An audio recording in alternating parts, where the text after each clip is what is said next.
It doesn't seem likely that in any of the next several hundred years, we are likely to fundamentally change whether violence and suffering happen to humans. But the thing that we can stop is the way that that violence and suffering becomes a central location of identity.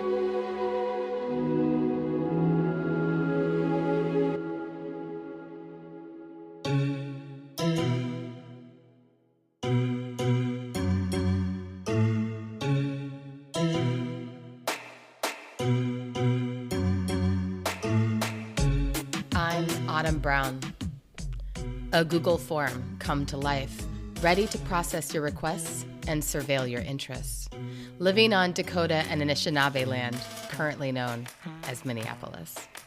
And I'm Adrienne Marie Brown, aficionado of both charcuterie in general and lemon curd in specific, writer of stories and songs, emergent strategist, and pleasure activist, living in the land of the Shakore, Skurure, Tuscarora, and Lumbee peoples. And this is How to Survive the End of the World, our podcast about learning from apocalypse with grace, rigor, and curiosity. Lemon curd? Yeah, it's like a jam that's got a lemon flavor to it, and you put it with meats and cheeses. And so this past weekend, I had a little music retreat at my house with Troy, my collaborator. And at the last retreat, we had Buck Wild charcuterie, just like over the top with like real... The brand is Buck Wild, or like no, it was just Buck like Wild? The situation was Buck Wild. Like it was just like 4 trays of meat and cheese and bread and everything.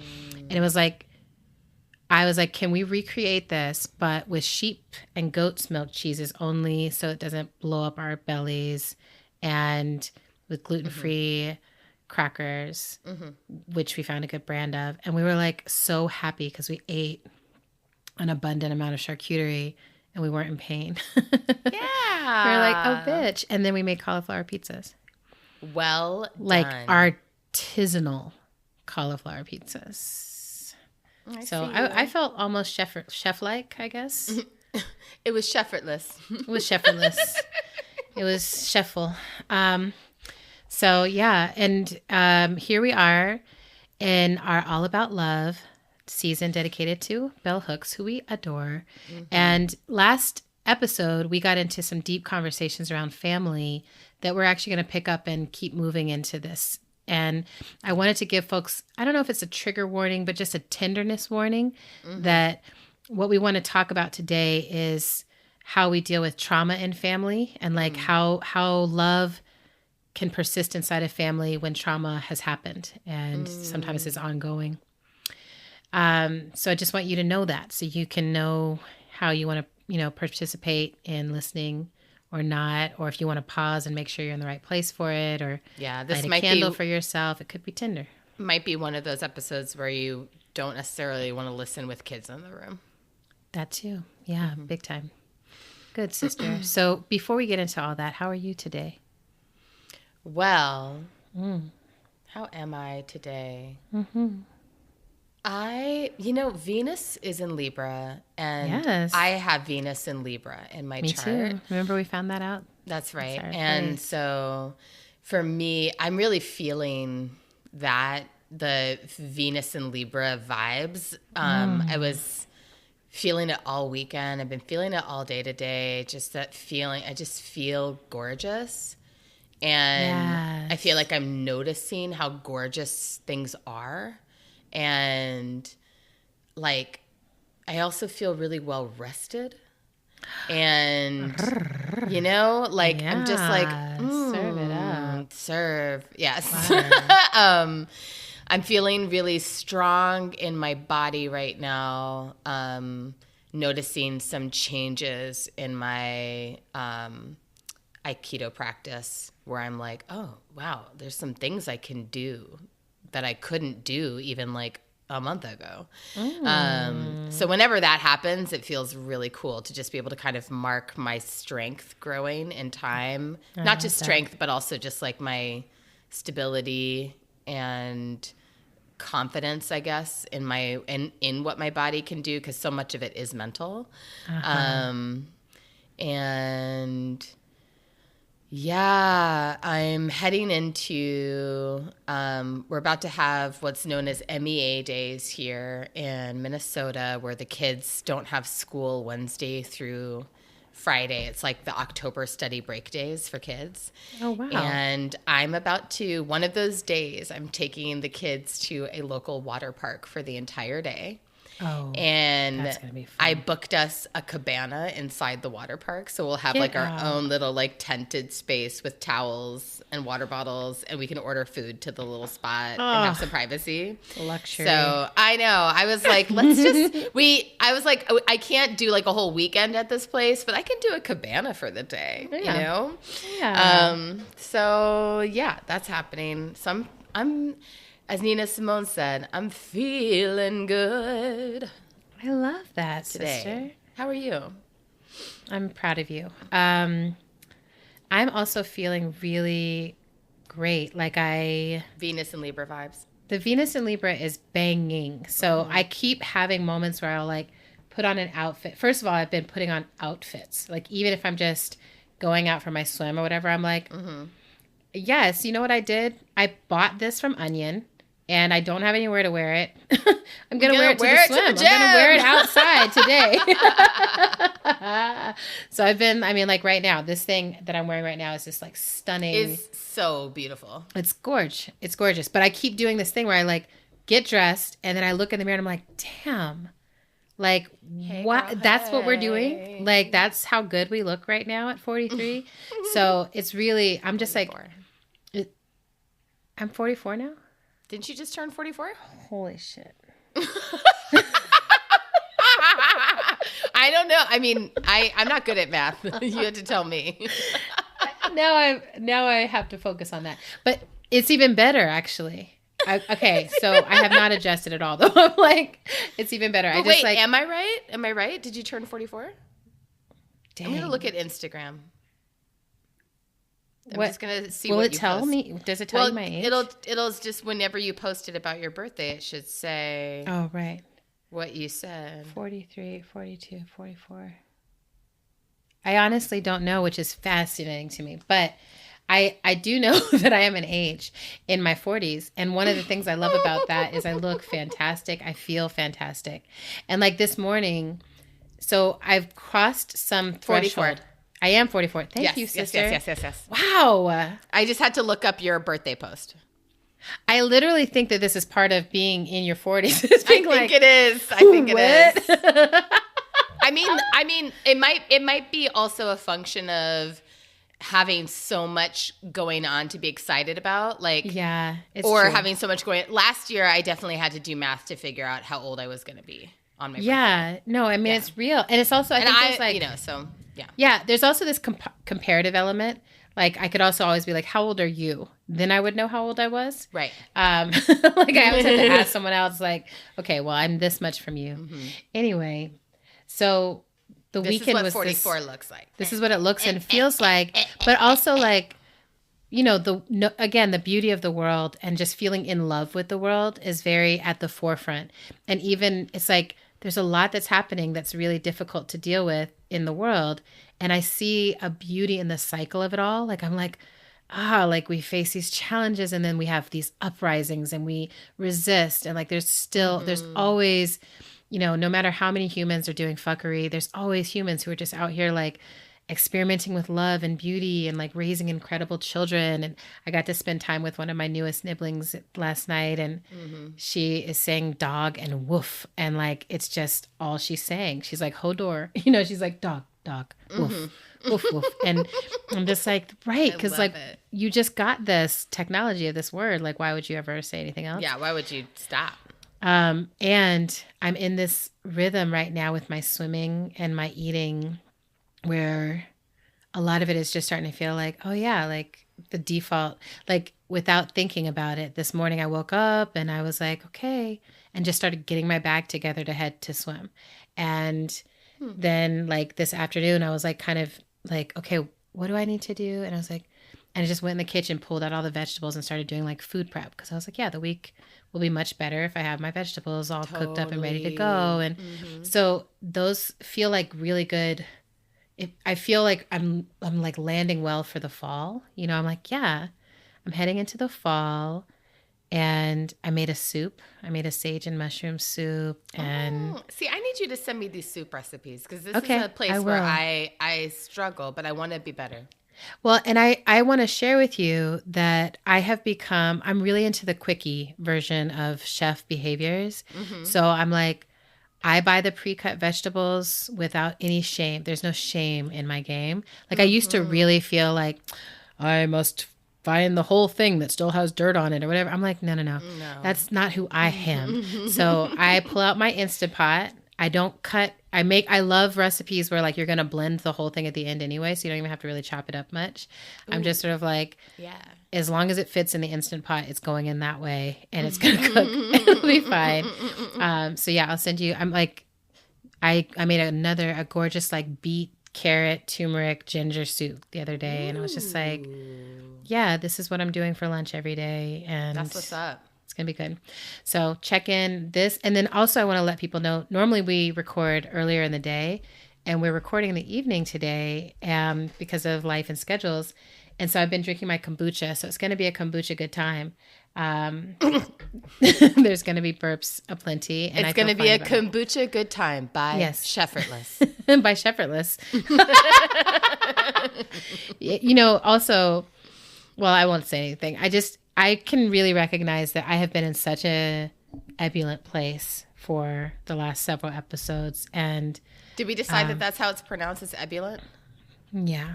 Yeah. Okay. Good to know. Dang. Now I kind of want to look it up again, but it hasn't. Last time you said ebullient and we were like, we don't know, but ebullient does sound like it's probably more correct.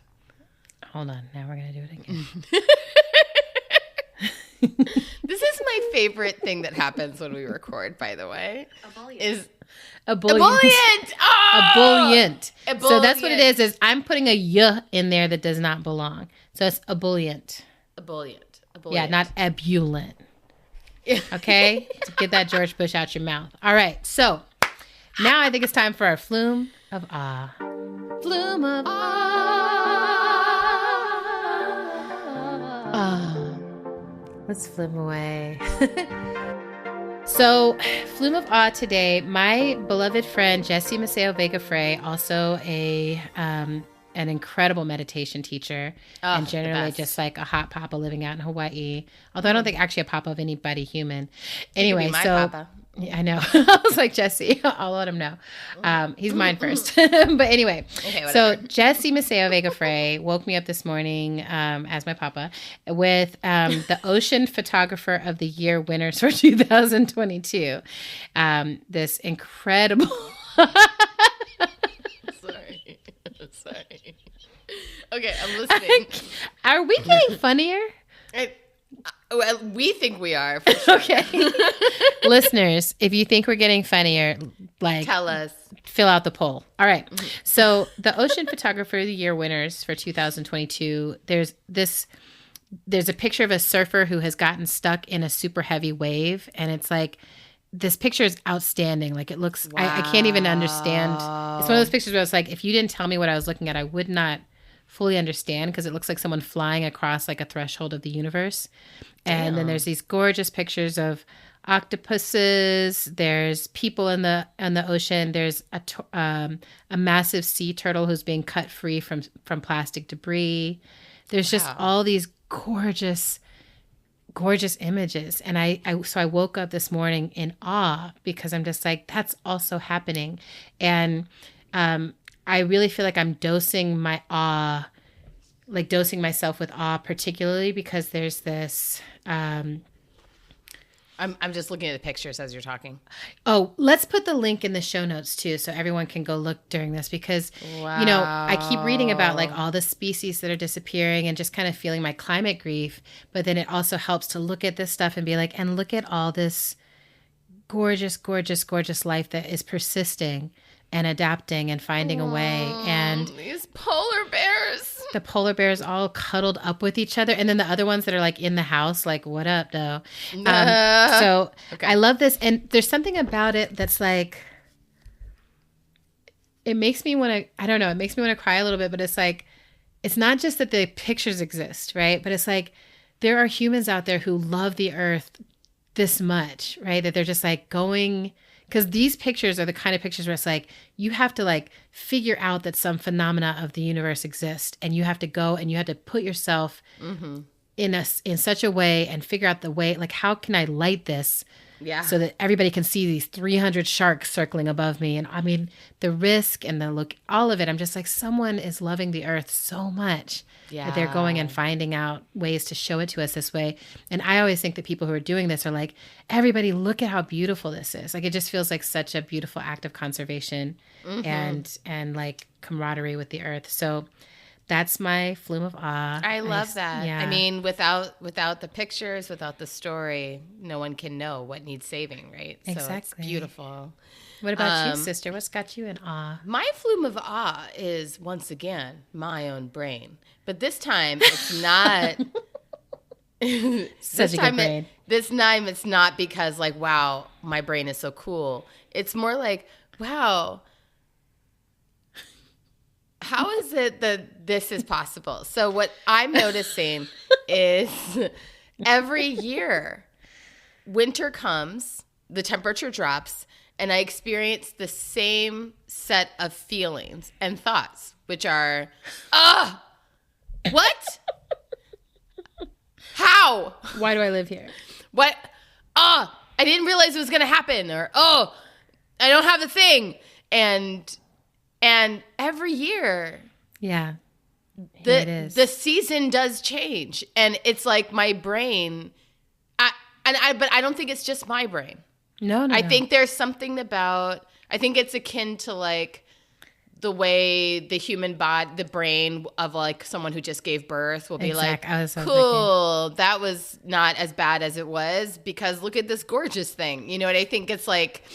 I think it must be something like that.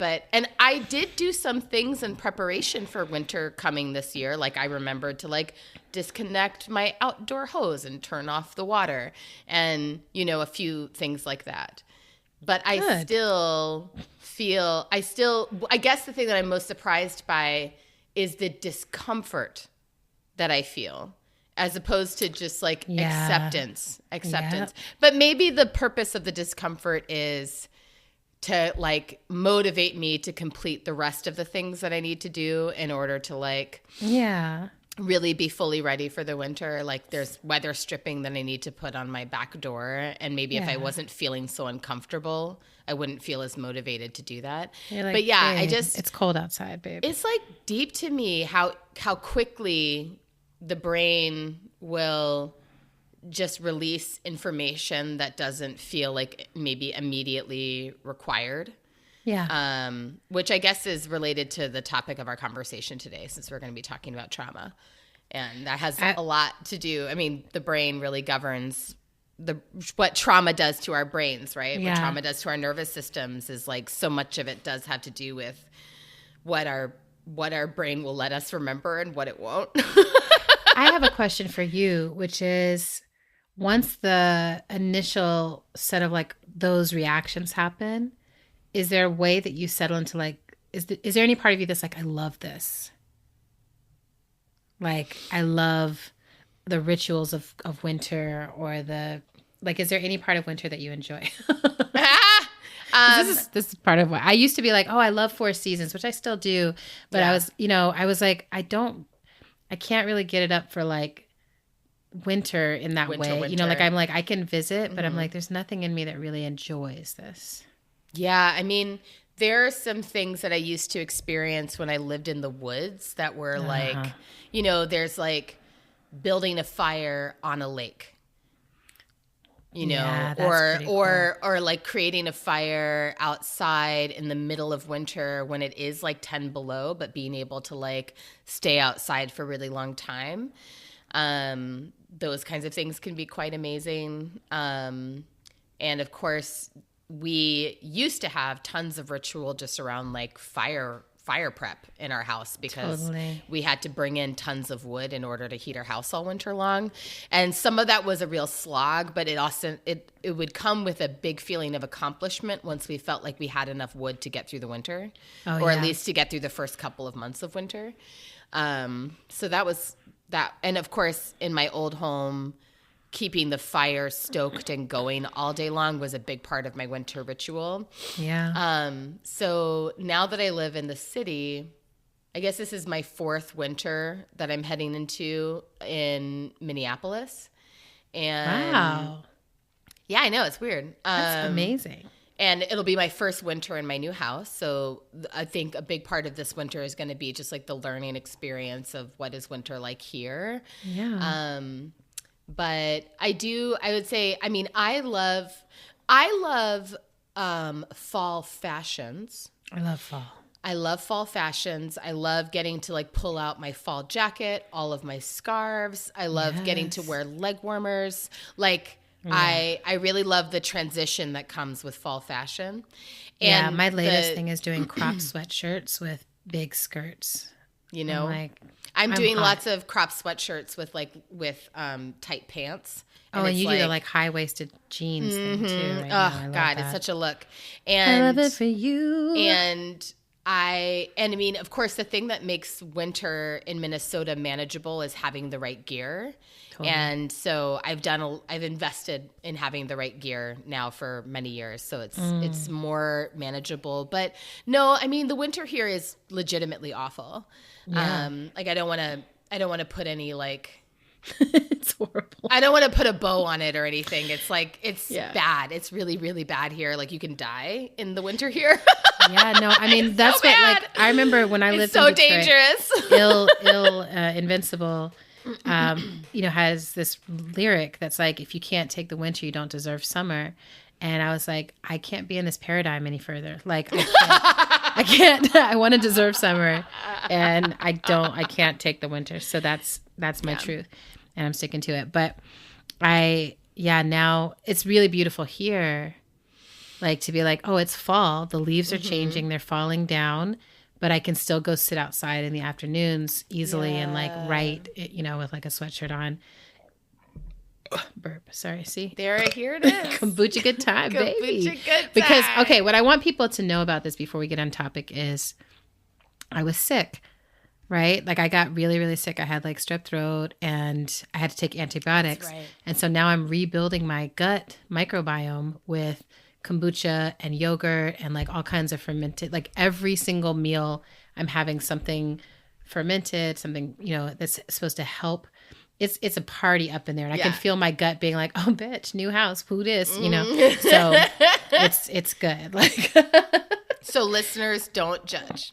Yeah. So I could feel it. I was like, people are like, she just comes, she burps. Isn't this her job? I'm like, yes. But also. All right.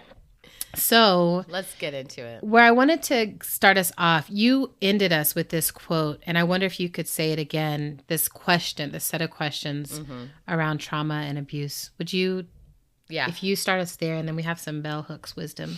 Yes. So the question that we left off with, that I framed up at the end of our last episode is, what do we do when trauma and abuse is present in a family as it is in all families? How do we navigate trauma within families? How can family be a vehicle for healing, if it can be? And then we also, right there at the tail end, talked about wanting to touch in on chosen family as one of the vehicles that we have for healing, sometimes alongside family of origin, but sometimes as a way of really rebuilding the notion of family or creating family in a safe place after family of origin has no longer been a safe place. So that's where we left off, and that's what we hope to dive back in with today. So, I want to represence, bell hooks teaches us that love and abuse cannot coexist, that abuse and neglect are by definition the opposites of nurturance and care. And I feel like that's kind of a grounding quote for this conversation, because I think so often we're in families where abuse is tucked under the umbrella of being part of the love, or like how care is happening. And it's like, I think that fundamental piece, I remember with the first time I read it, it was like a lightning rod, like, that really resonates. But Belle also gave us a lot of other wisdom. So do you want to just take turns reading some of these pieces? Yeah. I'll go first. Schools for love do not exist. Everyone assumes that we'll be able to love instinctively. Despite overwhelming evidence to the contrary, we still accept that the family is the primary school for love. Those of us who do not learn how to love among family are expected to experience love in romantic relationships. However, this love often eludes us, and we spend a lifetime undoing the damage caused by cruelty, neglect, and all matter of lovelessness experienced in our families of origin and in relationships where we simply don't know what to do. She goes on to say, even individuals who are raised in nuclear families usually experience it as merely a small unit within a larger unit of extended kin. Capitalism and patriarchy together as structures of domination have worked overtime to undermine and destroy the larger unit of extended kin. Replacing the family community with a more privatized, small autocratic unit helped increase alienation and made abuses of power more possible. It gave absolute rule to the father and secondary rule over children to the mother. By encouraging the segregation of nuclear families from the extended family, women were forced to become more dependent on an individual man and children more dependent on an individual woman. It is this dependency that became and is the breeding ground for abuses of power. And lastly, she says, for me, forgiveness and compassion are always linked. How do we hold people accountable for wrongdoing and yet at the same time remain in touch with their humanity enough to believe in their capacity to be transformed? Yeah, so, I love All About Love. One of the things I love about the way that Belle moves through that book is that she's really trying to look at these meta systems that we are part of and that we are surviving, and how they all are structured together to create what we experience as individualized traumatic spaces, right? Because it's like, oh, we're all, it's all like, everyone's like, I'm alone in this familial space feeling this experience, thinking it's only happening to me. And then it's not until you get older and you're able to look back and be like, oh, that's a pattern. So I wanted to name some of the patterns of familial trauma that exist that are widespread. We might even call them pandemic. We might even call them something that's commonplace. So there's, I think, a pandemic of child sexual abuse. And there's a lot of data that supports that. There's tons and tons and tons of child sexual abuse happening inside the home. And there's a lot more than we can measure or understand or know about because of the nature of it. One of the steps of child sexual abuse in most cases is that children are being trained not to speak about it, not to disclose, to hide, to lie, to cover it up.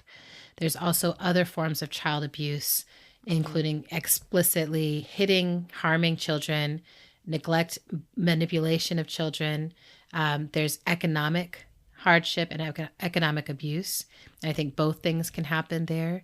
There's domestic violence, and a lot of times kids may or may not be hit themselves, but they're witnessing extreme anger, extreme fighting, and extreme physical violence happening between the parents or the adults in the household. And then there's just straight up neglect and abandonment, which I always think of, when people are in this big abortion struggle. I'm like, it's so deep to think about how many people grow up in situations of neglect and abandonment because their parents were not necessarily on board for the experience of becoming a parent, but there was some social pressure or some sense that they had to go through with this process. So I want to name just those, and I'm sure there's even more. Are there any that you're thinking of, Autumn, that are not included in that spread? I mean, no, that's a really good. It's hard, right? It's yeah. This is a very comprehensive list, is what I was meant to say. I do think, and I think that one of the things that, as you were talking, I've been reflecting a lot lately on how violence is experienced so privately when actually it is something that happens in everyone's life, and that there's just private violence happening everywhere. I don't know. It's very rare for me to meet and come to know someone in a lot of depth who hasn't either privately experienced violence in their family of origin or isn't experiencing violence of some kind in their current family, right? And I love what you said about the way that these structures collude to make us feel that our experiences are highly individual. And like shamefully so. Like, don't talk about it. Yeah. Mm-hmm. And then the language that we use, I think, even to talk about the language of trauma and healing also remains highly individual. Yes, exactly. And I'm actually attending this course next week called, I'm really interested and very excited about it. It's led by this teacher named Bayo Okomolafe. Oh my gosh, that's my friend. Yay. Yeah, and I saw that you guys just did an event together. Yeah. But I'm attending this event that he's leading called the Winding Way of the Wound. Yeah. And one of the things that he's going to be talking about in the course, as I understand it, is that has to do with this problem that we have right now in the way trauma is talked about in the field, the way it's discussed as this highly individual experience, as opposed to a collective experience, and also as opposed to an experience that has a location that necessarily means that the location itself is affected by whatever violence takes place there. Right? And I think that, we all have to have we need our pathways into healing work in order to be able to, begin uncovering, giving voice to the experiences that we have, do our healing work with those experiences, find our places inside of us where we need to forgive ourselves or forgive others or surrender pain or move past the pain or whatever. Yeah. And I think that a lot of the trauma healing work that exists currently is very effective in terms of giving us at least a pathway. Yeah. But I wonder about the hyper-individualism of it, and the hyper-individual, how that sits in relationship to this privatization of violence. I think I love what you're saying here, Autumn, because I think that I actually was talking about this with Fania Davis recently, because she was saying that there's so many thinkers who are talking about abolition, right? There's this whole realm of like, abolition and transformative justice and restorative justice and like what's happening there. And then there's the folks who are the big healing, the Gabor Mates and Thomas Hubel. And there's folks who are doing that work. And I think about, Prentice Hemphill. I think about Stacey Haynes and generative somatics and Spinta Kandawala and folks like, there's just such a wide range, right? And from the systemic healing work, which a lot of the transformative justice and abolition work, I think that's what it's trying to attend to. But I also look at like what Tarana Burke is doing with Me Too. I look at all of this and I'm like, there's these massive experiments at trying to address in a collective way these things that happen to us at an individual level, but that are patterns of systemic oppression and really systemic abuse. And I think one of the things that's intriguing to me is, even though it's part of a collective pattern, you still have to do a level of work at an individual level and how to normalize that. I think so much of what this past 10, almost 15 years of my life has been about with the somatic journey has been like, for the sake of the collective, I have to turn and look at my own landscape of trauma and my own landscape of healing.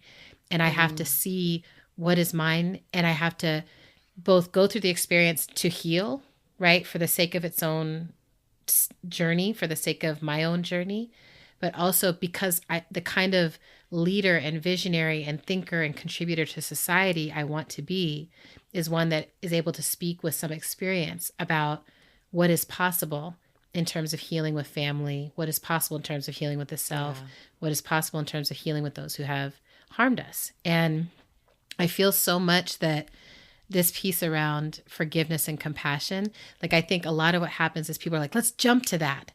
Like you just have to forgive, you have to let it go, you have to do that. And it's like, if we do that without having done the hard work of internal transformation that is healing, it actually lets the system off easy, I think. And it means that we don't actually get to the collective systemic part in a way, right? Because it's like, I'm like, oh, I can do all my healing, but that doesn't take down patriarchy. Patriarchy only comes down if there's a part of me that's like, it's not about individual forgiveness. It's about a larger systemic, actually remembering, unveiling, remembering, being able to name what's actually happened to us.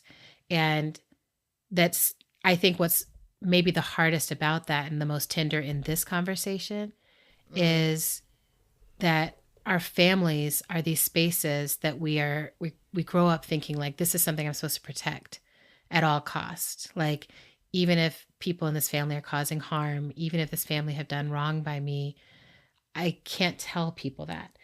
And if I can't go back and actually confront the person who caused harm in my life, caused harm when I was a child, or allowed harm to happen to me when I was a child.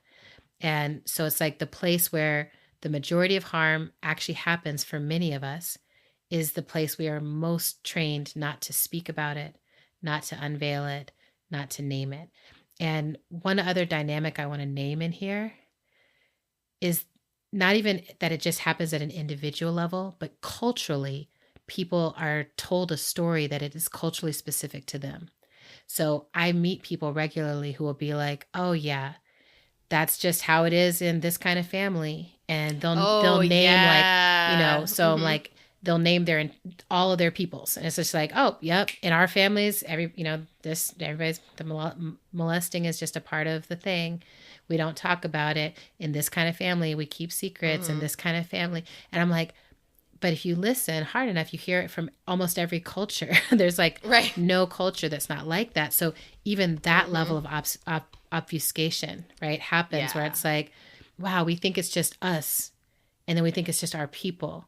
And we think it's just our families. We think it's just in our community, instead of recognizing like, actually our species is in a crisis that comes at the level of harm of our children.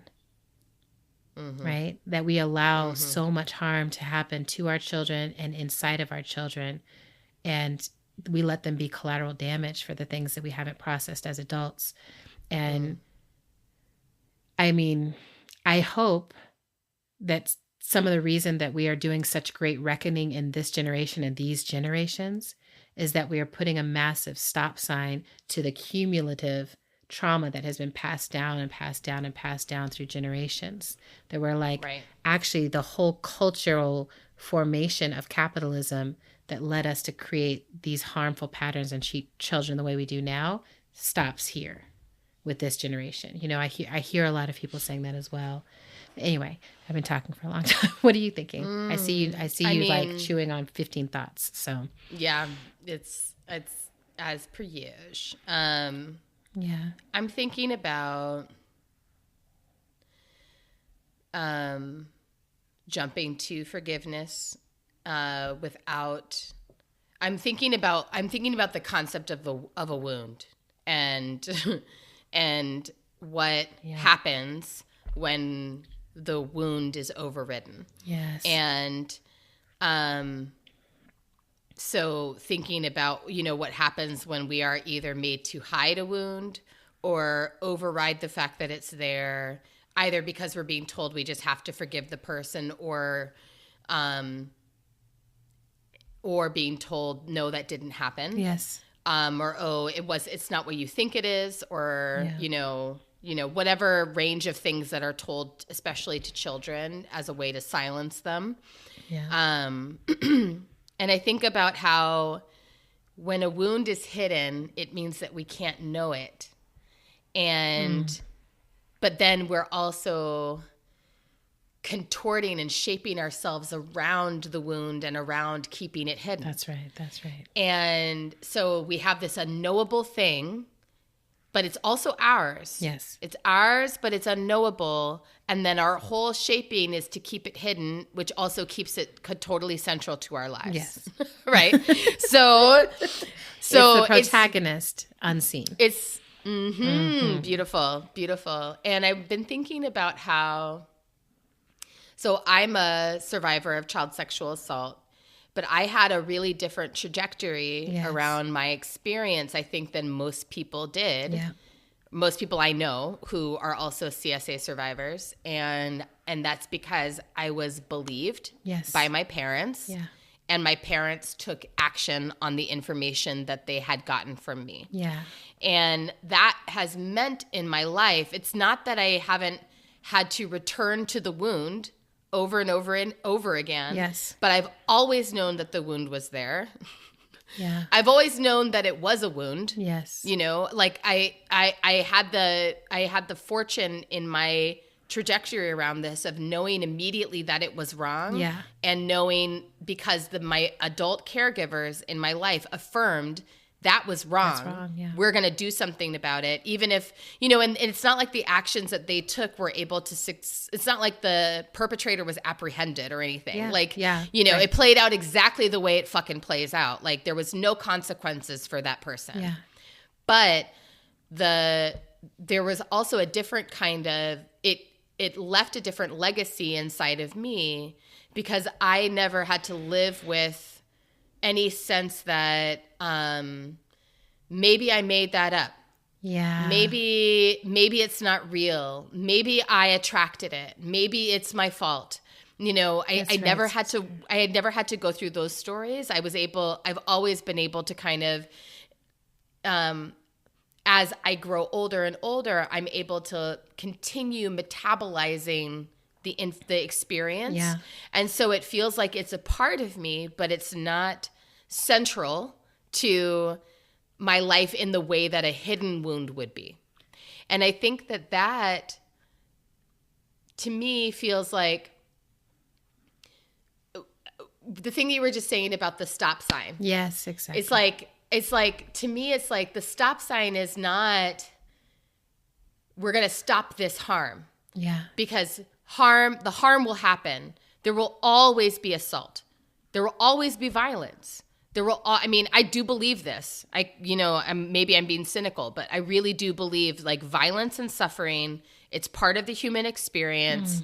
It doesn't seem likely that in any of the next several hundred years, we are likely to fundamentally change whether violence and suffering happen to humans. But the thing that we can stop is the way that violence and suffering becomes a central location of identity. Yeah. Through hiding it and through being unable to witness it, unable to bear witness, unable to metabolize it, unable to digest it because I think you're right that maintaining the pretense, it serves only one purpose. It only serves the purpose of power maintenance. That's right. Right? Rather than like, you know, a more intact human society would be able to say, oh, this person did violence. We're going to do something about that violence. It's our job to go do something about it. Now we're all going to use our agency and choice and power to run up on that person and beat them up or whatever. Like, you know, or maybe we send them off for a while by themselves or like whatever we would have done as a more intact society where we would have given a consequence collectively because we would have understood that was our job. Instead, it's like, oh, we serve these power systems by doing nothing because it's the power system's role. Exactly. To punish, to distribute punishment equally, apparently, across all of us. Yes. I really appreciate this so much because I think there is this, you know, development of like outsourcing of punishment and consequence, right? That's like someone else will handle the punishment and consequence, but we don't want that something else to come down on our families, you know? So I have dealt with and been around and spent significant time with and processed so much trauma with so many people. And one of the most common aspects of it is I was between a rock and a hard place. I was between the rock of the trauma that was happening and the hard place of knowing that the consequences to my family, if it was known, if it was shared, if it was told, would mean my family was split up, would mean someone would go to prison, would mean some kind of, and when you're a kid, I think the punishment is like, I don't know, it's something unbelievably bad. And I can't engage in that. And so I think that piece, it's like whatever those systems are is really intact. And I want to uplift here two groups that do work around this. One, there's a group, Generation 5, that specifically came around doing somatic work around child sexual abuse. And one of the things I felt was so inspiring about that work was that they created a 5-generation plan of what it would take to eliminate child sexual abuse from being a common problem, right? And it was like, we're in the generation. It's like first breaking the cycles, breaking open, shedding light, telling stories. But it's like it would take 4 more generations of new practices, interventions, consequences, finding something other than punishment, really understanding that most of the time the people who are causing these harmful circumstances within families or with, 2 children are people who had this done to them. Right. So we're in this like very long journey, and it totally makes sense. It's like, yes, humans are violent and there's so much going on. And I think there is something fundamental, I keep coming back to like, what would change in the entire world if this was not the beginning story for the majority of people? That there was a wound that they had to hide that was part of their identity and part of their shaping, and that they had to battle and process in solitude until they figured out therapy or never figured it out or something else. And I feel like, whereas you're someone who's like, oh, I have this story and it was known and received. I feel like the other way, where I'm like, I am shaped around child sexual abuse, child abuse, something that I can't remember fully, right? Yeah. So I have all the shaping, all the accoutrement, all the bells and whistles. Every time I've gone to therapy, hypnotherapy, all the things, they're like, oh yeah, like everything you're describing is the behavior of someone who experienced this. But I don't have the accompanying memory to be like, it was this, or that's not true anymore. I now have 3 instances of things that are like, oh, this happened. There was an incident when I was 13 with a doctor who I went in with a kidney stone, and they were like, they put me through a forced pap smear experience. And like, there's stuff like that like at the time I didn't understand like how to process this. But now I'm like, oh, that was one of these experiences of an immense violation, systemically supported violation. But so there's things like that, that piecing together from the sort of detritus of memory of childhood, right? Yeah. But I know a lot of people also like that who are like, oh yeah, you're getting to your 40s and you're beginning to access memories from your childhood and trying to figure out like what happened. So one of the things I want to talk about is, once we recognize, if we can acknowledge like, okay, so this is a pattern that is happening so widely, what it means is that we assume that family, like Bell Hooks said, is going to be this site where we learn to love and we learn belonging and we learn how to communicate and how to process through conflict and all this other stuff. But what we actually have in place is a practice where there's a lot of secrets. There's a lot of unskillful managing through conflict that can lead to abuse, that can lead to neglect, that can lead to, serious patterns of trauma, if that's what we have instead. And then we go out into the world and it's like, okay, with that experience at my back, I'm supposed to figure out how to be a good coworker, how to be a good romantic partner, how to be a good friend, how to be a good member of society. And it all doesn't work, right? Because we're all walking wounded. And I feel like there's a huge opportunity as we start to really look at ourselves and be like, if we don't move towards the fragility of that, right? If we're not like, there's so many wounds, it's overwhelming wounds. Instead, it's like, actually, there's so many shared stories. There's so much shared experience here. There's a way that we can look at these systems and say, these are impacting all of us. What are we all going to do about it? How are we going to unveil and change our practices? I then think we can return to family as a site of new practice, right? That it's like, if we all recognize, actually, that's a common space of harm, what can that become a common space of new practice? And that, I think, is both, can we return to blood family and what is possible in that space? Like, why are we given the structure of family? Why are humans all, since the beginning of human experience, have structured ourselves in family? There's something there that we can learn from. But then also chosen family. That it's like, how do I create a space of belonging that is actually a space of safety and a space where we can handle conflict and we can recover from harm. We can recover from our wounds. I love that. I was listening to, there's a podcast that I follow for people who are like recovering from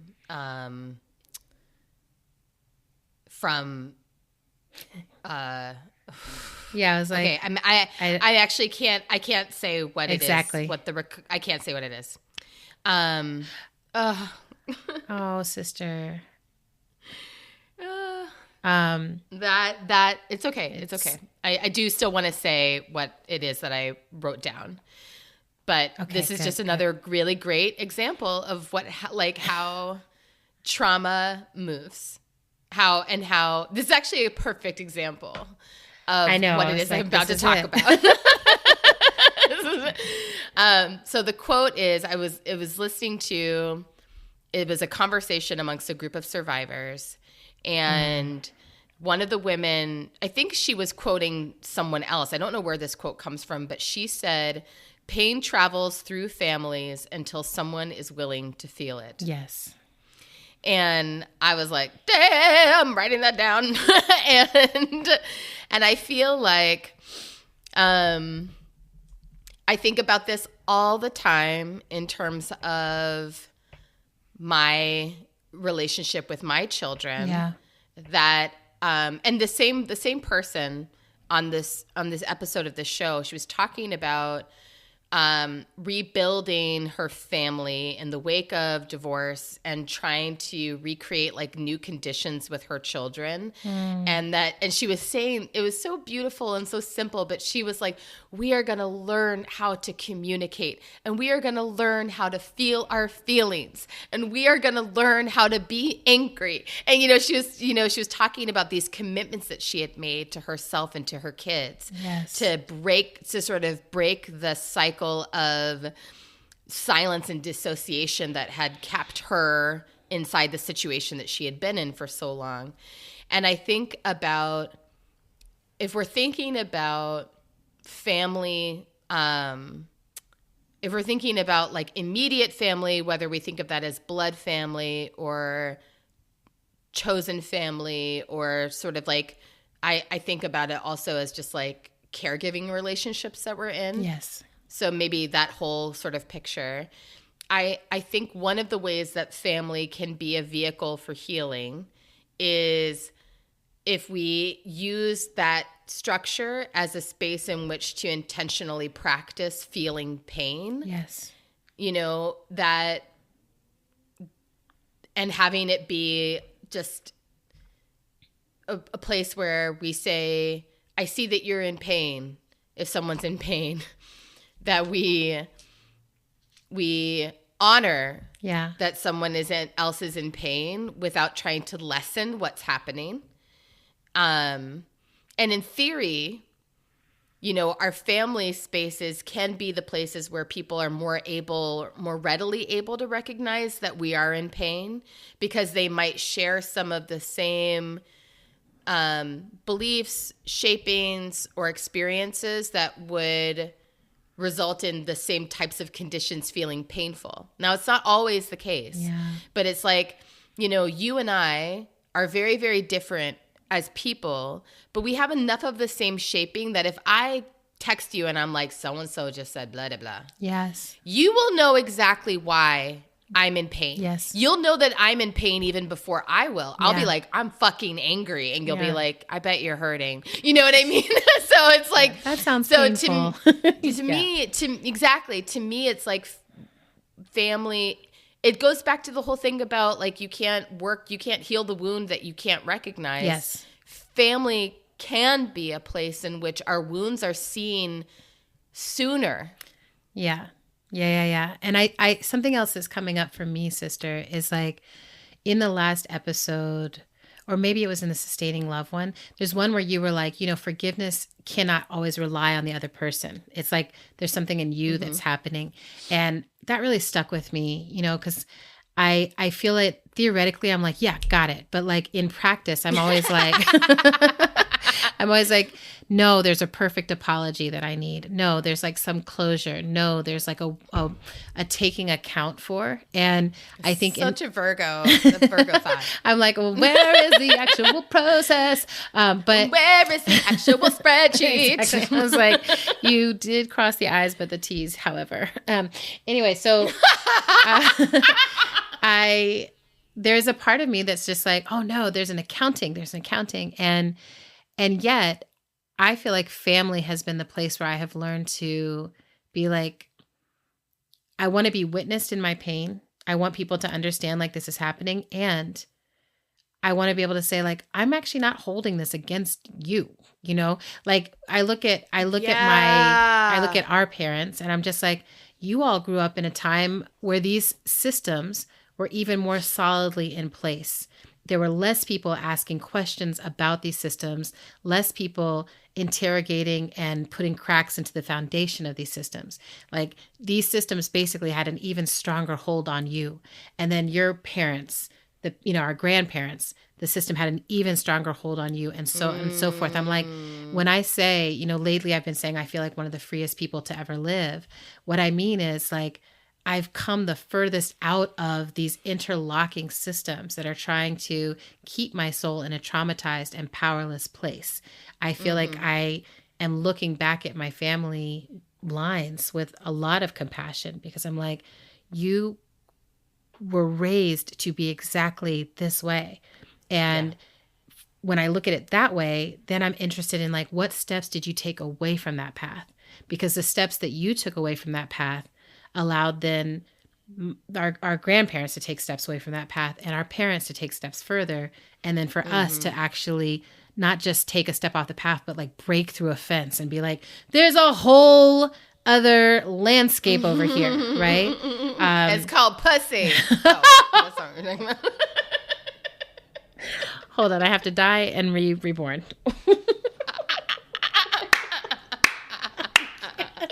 Like that's not exactly where you were going, but it's not unrelated. Not where I was going. But it's I guess a little less subtle than the way I was aiming to discuss things. And that is what we mean by like we're from the same family, but so different. I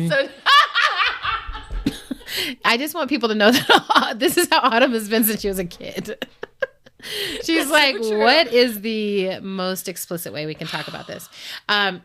So in our family, right, I remember there being a moment of sitting down with our parents and being like, this kind of harm happened to us. And our parents, instead of shutting that down, which I think is maybe what would have happened generations before on both sides in different ways and had happened, years and generations of secrecy and just, don't talk about it, take it to the Lord in prayer or whatever, but don't deal with it, right? Instead, there was okay, we believe you. We wish you had told us sooner. We're here now. I think there was that, like, is this why you're gay moment? But we were able to also process through some of that, right? And it changed the relationships of our whole family, right? There was an adulting that was able to happen. And I think that's one of the strategies actually with family and like love and healing from trauma is being like, how much adulting can this family actually handle? And can I be present with my family being exactly as they are, where they are in different strategies, right? So if my strategy is like, let's go straight at this, or let's go gently at this, and yours is let's go straight at this, right? Yeah, exactly. And don't get it twisted. Mine is like, well, how can we compassionately sit in a circle? But it's like, And that doesn't mean that everyone's ready to talk about everything that's happened.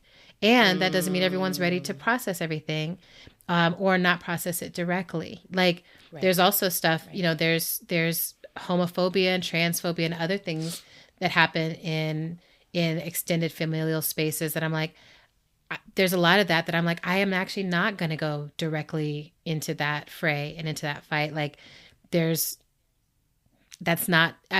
is where the flocking piece comes in, right? Where I'm like, my job is to support those who are in direct contact with that behavior inside of our family structures, right? And I think about that often. I'm like, okay, I'm going to support my mom to go process with some of that. I'm going to support my dad to go process with some of that.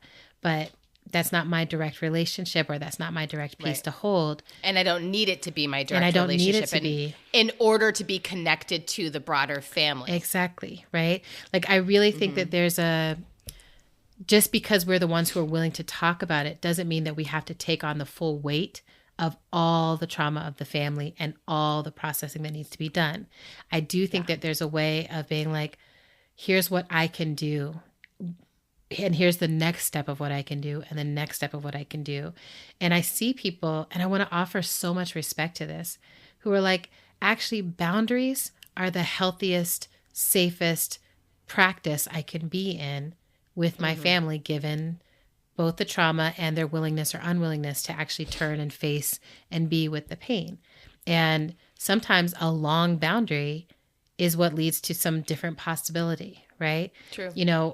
My favorite boundary quote is from Prentice around boundaries are the distance at which I can love you and myself simultaneously. And Prentice writes about how that came out of a 10-year period of being not in contact with their dad, right? Yeah. It was like, that's what I actually need. And I see a lot of people making that choice right now. That's like, this is love too, right? Yeah. This is love too. Because it does change things if you're able to go and spend your time in therapy and spend your time in somatics and spend your time really processing through that trauma. When I come to people now, I'm like, again, I'm not holding this on you. I recognize now all the systems that supported the harm that's happened to me, and I've done the work I need to do around it. And if there is something I need from you, I can make that request really clearly, right? I'm like, I need you to apologize for this. Yeah. And until you can apologize for it, there's going to be a block here. And I can be like, and here's Mia Mingus's guide to how to give a good apology. So, so good. Marinate on it, right? Mm-hmm. What's on your mind? I see you. I want to connect this gracefully, but it might come out ungracefully. But there is something about when our trauma can become a place of absolute obsession. Yes, and yes, I know. Even in a situation like the one you're describing, where it's like, that something happened, but you can't totally remember it. Yes. And I have that too. I have the one that I remember, and then I have an earlier one where I know that it happened, but I don't. Yes. My brain was like, you definitely don't need to remember this. Not yet. And not yet. It's we'll see what happens when I'm 44. But but it's like, whether you can remember it or not, it can become a point of real obsession. Yes. And I think when I hear you saying being able to approach people and honestly say, I'm not holding this against you or over you, to me that speaks to a reorganization of your life, so that your trauma is not the like obsessive location of your truest self. And to me, that feels like so important to healing from trauma is understanding. And sometimes it just starts with an understanding, just knowing that what makes this trauma is that my whole life is organized around it.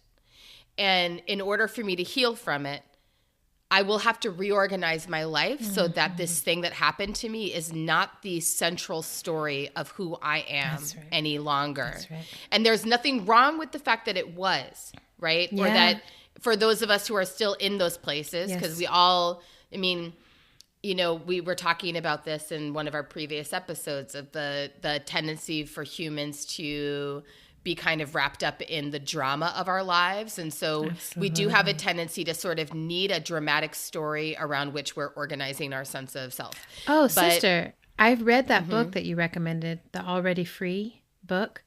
That shit is dope. It was so dope, but that particular aspect of it that's like, that again, tied into capitalism is that we're trained to problematize our lives so that there can constantly be a seeking of solution, often a solution that we need to pay for, often putting us outside of ourselves or decentering ourselves. Yes. And that we are problematic people and other people are also problematic. Yes. Yeah. Whew. Honey, shit is so deep. It was so liberating to be like, it's really, I am not a wound and these other people are not just a weapon.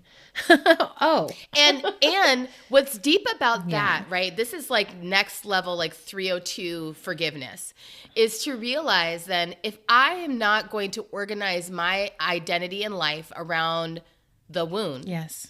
Then I also have to recognize that freedom for another person, freedom for the person who caused this wound in me, might be to not have their identity organized around being the perpetrator. Yes. Right? Yeah. Which is so hard for us right now to even imagine that reality, right? Yeah. Well, especially because it's like on the other side of some accountability. You know, like I think about this all the time that I'm like, I have caused some harm in my life. You know, I have done some things. And there's something that happens when you're like, and I've been accountable. And I've been accountable and I've processed what happened. I've processed it with the other person or other people involved in the situation. I've been able to apologize. I've been able to I'd be like, this is what I learned, you know, from doing that. It won't happen again, etc. And, you know, there's definitely some levels of perpetration that I don't know the experience of for sure. But there's something about being able to be like, I've gone through the cycle. And so I'm not going to sit and be like, that thing I did back in the 3rd grade is who I am forever. Right. And I really think that I think we're still generations from being able to be in that practice. But I think having that on the horizon is really helpful, that eventually we want to get to a place where the way justice works is it's actually rare for a lot of this kind of perpetration to even happen. And then when it does happen, it's very available and very commonplace and very practical that people are like, oh, and I know how to do accountability around this. And I know once that accountability has happened that it's not a part of my identity and it doesn't have to be a part of, you know, it's like no one has to sit and carry it forever because we're like the wound is able to heal. Yeah. Yeah. Whew. That's huge, sister.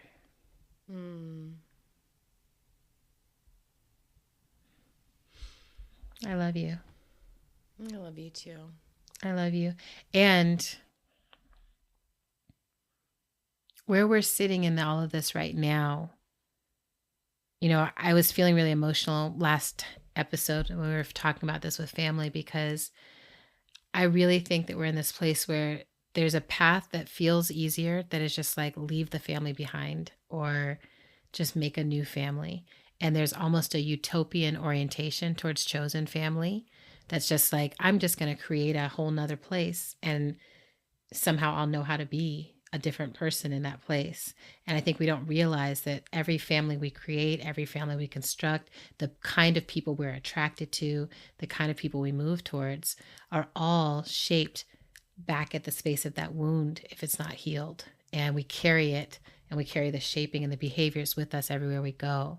So for the future to be anything different from what it is now, whether it's with our blood family or our chosen family or ding, ding, ding, both and every space we are, we have to be in an intentional practice of saying, I can turn and look at the wound and I'm ready to heal, you know, and I think of Tony Cade Bambara, are you ready to be well? Like, are we ready to be well? You know, are we ready to be well? And I think knowing that's a question. And knowing that to be well we have to be able to feel pain. There's no way to get well without feeling the pain.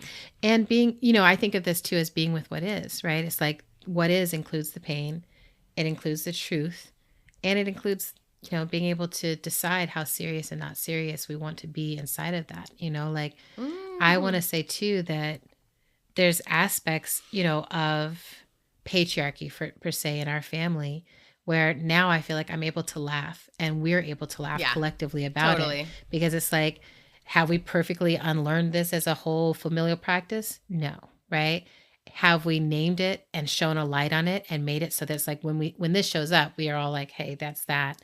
And now it's something we can like make jokes about, I feel like even that is like, okay, that's a step away from it being like it's no longer the dominant force. It doesn't feel like a dominant force in our family anymore, which is amazing, right? It's pretty incredible. I feel like we've really shifted a lot of our relationship to capitalism as a family, right? It's not absent. We don't live outside of utopia outside of it by any means.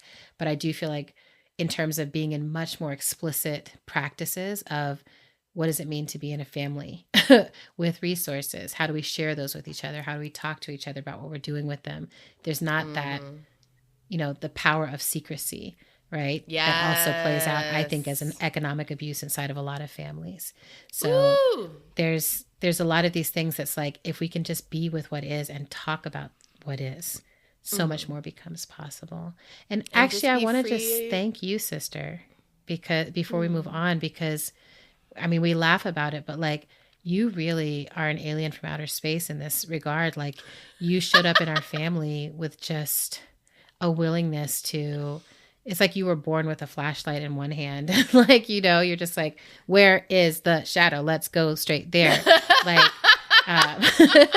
and I really like love that. I feel like I learned so much from that. I think if you were not my sister, I think April and I probably would have been much more like, let's go along and behave and be well behaved and like please our parents, like that was the orientation. And then you showed up like burp, fart, hair, just different. I'm gonna spill something every day. Unapologetic spilling of something, including the truth. And it's such a gift, to be with you and then to watch you become an adult who now is raising a family where like you have children who are like very coherent with telling the truth of how they're feeling and what's happening with them. And good God, for better. For better. I appreciate that reflection. And I do think, I mean, obviously I can't take credit for being the way that I am because this is just how I am. You're like, God made me, bitch. God did it. God made me like this. I mean, I look at you've seen my chart, my birth chart, my natal chart, and I look at my chart and I'm like, that explains a lot so much. Of like, wow, like there's some really weird signatures in my chart that are kind of like, I think kind of, let me know that like, that there's a reason why I am this way. And it does have to do with like, my life's purpose. Absolutely. Right. And so I think that, the sort of looking for the shadow, looking for the truth, looking for what's hidden, wanting to reveal it, but also, the thing that you and I laugh about all the time of like just the fact that I just don't humiliate very easily. I had this really funny moment with like if at all, yes.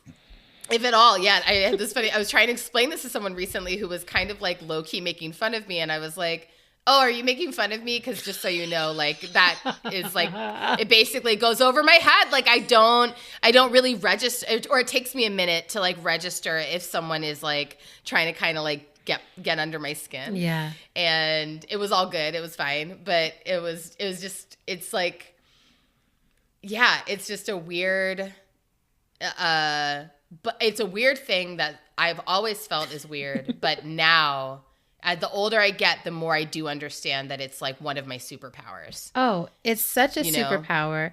And I mean, I think even that the cluelessness about being teased or the cluelessness, like one thing I think that maybe is a family superpower that we have is there's a way that there's an earnestness to how we all go about life that is just like, you know, the way it kind of lands. I'm like, if you're trying to hate on me, that's a reflection of you.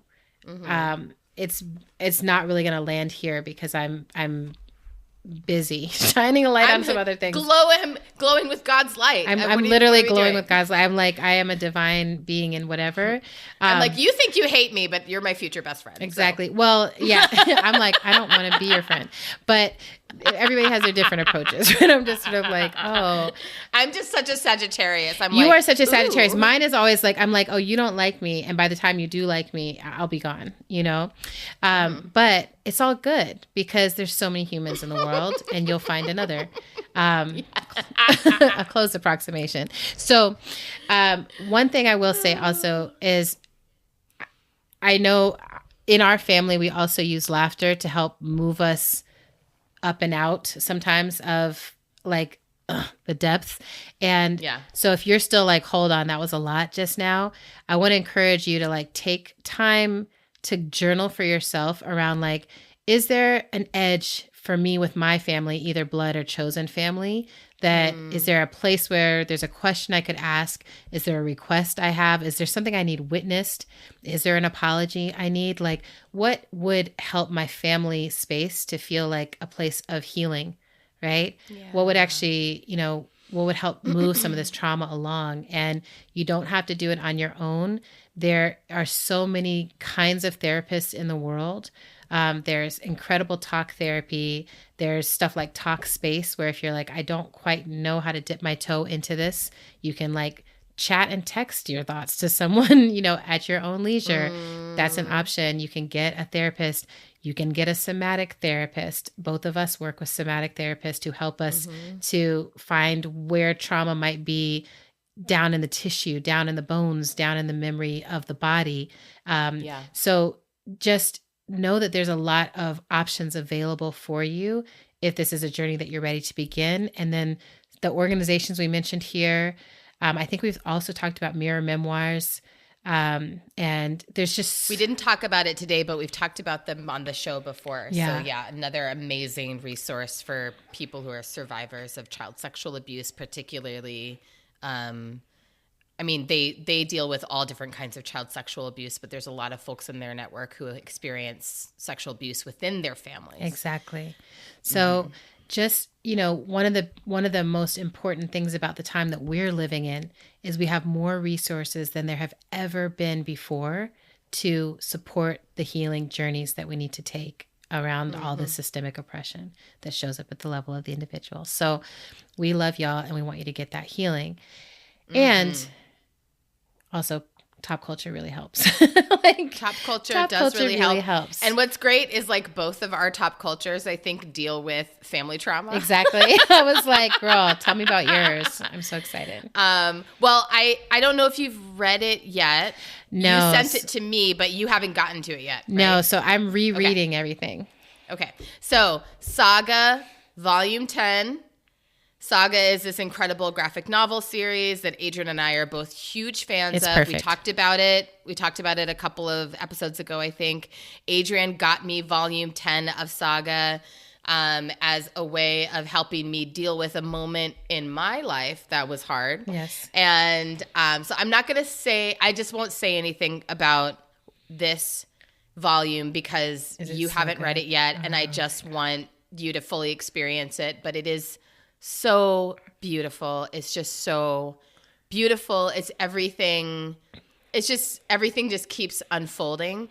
And one of the things that this whole series does really beautifully is it.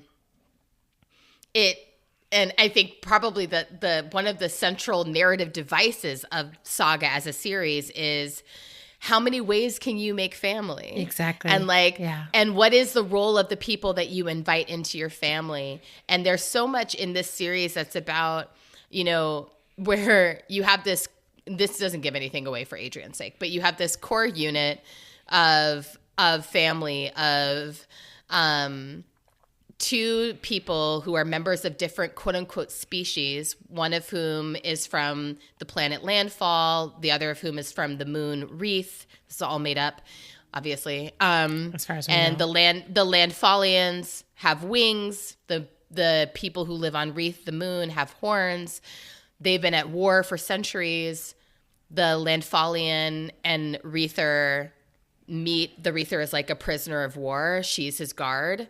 And they fall in love with each other. They run off together. They have sex. They have a baby. And the baby has horns and wings. Oh, my goodness. So chaos ensues as everyone is working together across the universe to try to find them and kill them. But then they keep collecting these people who want to protect them and who want to roll with them, some of whom were sent to kill them and then decide that they want to, like, help protect them. One of whom is a ghost babysitter. One of them is a ghost babysitter. One of whom is like a robot who's like a member of a royal family on a whole different planet. Oh, right. Prince Robot. It's like, anyway, it's so incredible. There's lots of sex, lots of violence. There's lots of really, really hot characters, some of whom are like spider humans. Anyway. That's what I was thinking. I was like, they're so hot. It's like this spider who's so hot. So anyway, it's so good. It's so good, and definitely has plenty of family trauma drama for anyone who's looking for that intersection. Oh, sister. I'm so glad that landed well. And thank you so much for sending it to me. I didn't have your patience, so I didn't read. What I did was I read everything in what is like book 3. So it has like it's probably... It's like 7, 8, 9 in it. 7, 8, 9 in it. I read that so that I could recontextualize myself for volume 10, but I didn't have the patience to go all the way back to the beginning. Yeah, it's actually deep to be like, oh, this is taking longer than I thought, but I'm enjoying it. So, I mean, like that's, for me, whenever I can reread or revisit something and be like this, because I have no memory, I'm like, what? This is so amazing. Yeah. This is still, I've waited long enough that this is still so great. And I want to uplift one particular character of Lying Cat, who every time Lying Cat is a part of the storyline, I am crying. So it's like a cat who can say lying, like, and can sense lying. And there's a particular scene that, like, every time I read it, it just breaks me open with this little girl who's experienced abuse, cuddling with the cat and talking about herself. Like, my name is Sophie and I'm 6 years old and I like this and I do this. And then she's like, and I'm a naughty person who makes people harm me. And the cat just goes lying. And they just hug. And every time and then she just cuddles the cat. And it's just like, everyone needs a lying cat. And it's just so beautiful. But I love that series because it's just like, how do you learn the story of who you are?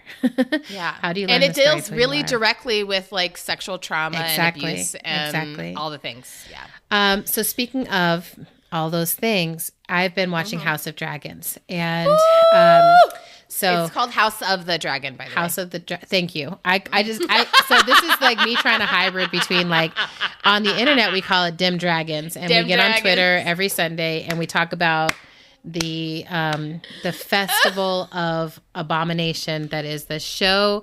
So I have to say I was resistant, of course, because I'm like, I love Game of Thrones and this it's not those people. And so, like, what is this, Yeah. But, I'm like, and they're doing this weird thing, which is very hard for me, which is they're covering a lot of time in the storyline, which means that, like, you'll come back to the story and they're like totally different actors because they've aged. And I'm like, I hate this. I understand why you're doing it. But I feel like it's one of these things that I'm like hate watching with a lot of enjoyment. So like every episode I'm like, what? Ew. Oh my God. No. Why? Oh. But I can't look away. And something about the fantasy and the collectivism of it is making it just a really incredible watching experience. And the dragons are really, the last episode that I just watched, there was a scene where a dragon enters the scene and I was screaming at my television. It was Dracoris! Fucking chorus! Burn them, people. And I was so cathartic for me to just. You're like, well, why do I want all of these peasants to die? Well, actually, it wasn't the peasants. I wanted them to burn up everybody who was on everyone on the dais. Yes. Yes. Is it dais? Okay. Anyway, so yes. I love that there's that's so one that could go many either words that like I only know as a writer and not as a sayer. Yeah. But why would you know dais? Yes, I'm like dais. Who says that out loud? No one. I don't know why I did. Well, I'm embarrassed. The thing they were standing on, that's how I usually deal with stuff like this. I wanted all those people, the royalty. I was like, burn them all, Yes, even burn them though, all. you know, I know that that's not how it all goes. But anyway, it's really satisfying in a disgusting way. And I find that a really unique, strange, it feels like this is the kind of entertainment that feels like, I don't know if this would have ever worked before in history. And I don't know if it's going to work in 3 more years of all of the kind of healing of systemic oppression work that we're doing and like storyline control. I don't know that you're going to be able to do something that's just like a pure incest extravaganza. It's like royalty plus incest. Exactly. Yeah, I'm like, I don't think any of that's gonna land for much longer. So it's also like watching something that feels like it's dated as you're watching it. And interesting. Yeah. So I'm like, yeah, this. Like I went to see also Sister Act, the play musical over the weekend because I'm doing a lot of like going to see musicals as research for like what I'm creating. And there was so much in that show that I was like, you could not get away with this. Like there's a whole song. There's a character that sings a whole song about how he wants to kill this woman that he's been dating. And it's like a long song where he talks about all the ways he wants. He's like this girl. It's sung in the style of like a 60s shabab love song or whatever. But he's like, I'm gonna kill her and strangle her and da da da. And I was like, wow, like and when we talked to the cast after, they're like, yeah, there's so much that they took out. Right. So it's like, oh, so the things that are not allowed to be in there are like certain race jokes and certain stuff like that. Like that's been edited out, but not the misogynist love song not thing. the I want to murder this woman I'm with. Because it's like such a crucial part of the story. You know, it's like, that's a crucial part of Sister. I had totally blocked that part of Sister Act 1 out, that it was like she's hiding in the convent because some guy wants to kill her. I'm like, oh. That's right. Totally blocked out. I was like, where's the Lauryn Hill part? Right. That's Sister Act 2. But no, yeah. You're right. Yeah. She's on the run. But it's to me, that might be the total like top culture, like meta theme. Is it's so fascinating to me to see stuff where it's like, this thing is going out of style, out of fashion, out of something that's like even allowed to be part of our cultural cachet of things that we think are funny or, you know, or could find entertaining. That is changing. Who knows how, right? But like, but after, like, I'm like, this stuff has been like since Greek tragedy, this is what we have found amusing as humans. And yet something in this period of history is starting to shift it where we're like, you can't say that. Right? Yeah. So we're watching. Interesting. Yeah. The last of all that.